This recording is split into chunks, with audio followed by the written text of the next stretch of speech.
კონსტიტუციური უსაფრთხოების დეპარტამენტში შექმნილი დანაშაულებრივი ჯგუფი, რომელიც არასანქცირებულ ფარულ მოსმენებს ახორციელებდა. კუთში მომუშავე ჰაკერები მათ შეეძლოთ გააკონტროლებინათ ნებისმიერი თქვენგანის პირადი ცხოვრება, მიმოწერები, საუბრები კომპიუტერთან.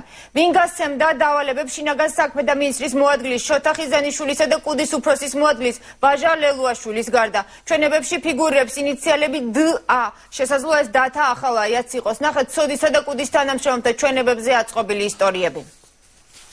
ბიძინა ივანიშვილის პირადი მცველის ისტორიასთან დაკავშირებულ კითხვებს პროკურატურის მიერ გამოქვეყნებულმა ერთ-ერთმა ჩვენებამ გასცა პასუხი. თუმცა ნაწილობრივ. შინაგან საქმეთა სამინისტროს ოპერატიულ-ტექნიკური დეპარტამენტის ხელმძღვანელის მოადგილე წერს, რომ კოალიციაში ჩაწერილი საუბრები YouTube-ზე ბესო სურმავას სახელი და შოთა ხიზანიშვილის დავალებით დეპარტამენტის კიდევ ერთმა თანამშრომელმა ავთანდილ სოლომონიშვილმა ატვირთა. პირველად აიტვირთა ბესო სურმავას მიმართვის ვიდეო ჩანაწერი, სადაც იგი მიუთითებს, რომ ვითომ და მის მიერ ფარულად მოპოვებული იქნა რამდენიმე აუდიო ჩანაწერი, რომლებსაც იგი განათავსებს აღნიშნულ პორტალზე. რის შემდგომაც მოხდა იმ ჩანაწერების თანმიმდევრობით ატვირთვა, რომელიც მიმითითა შოთა ხიზანიშვილმა. აღნიშნული ხდებოდა 3 დღის განმავლობაში. ჩვენების ავტორი ხმაურიანი აუდიო ჩანაწერების ავთენტურობაზე არ საუბრობს, თუმცა მიუთითებს, რომ ფარული მოსმენა შესაძლებელი გახდა იმ პროგრამის დახმარებით, რომლის შექმნასაც ოპერატიული სამსახურის თანამშრომლების არც თუ მცირე მუშაობა დასჭირდა. ჩვენებაშივე ჩანს, რომ მთელი სამსახური ქართული ოცნების ლიდერთა მოსმენაზე იყო გადართული.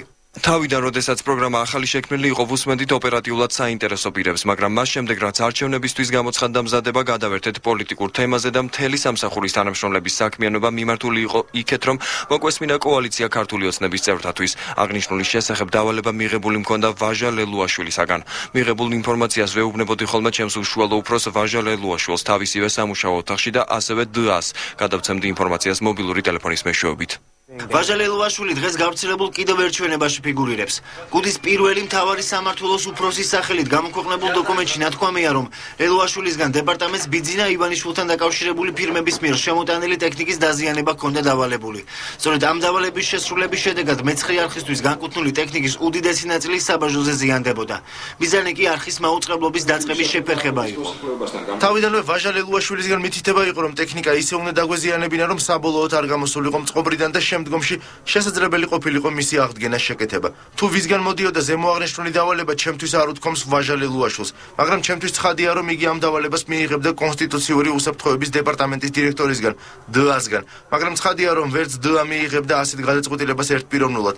ასეთი გადაწყვეტილების მიღება ხდება როგორც წესი უფრო ზედა ეშელონებში.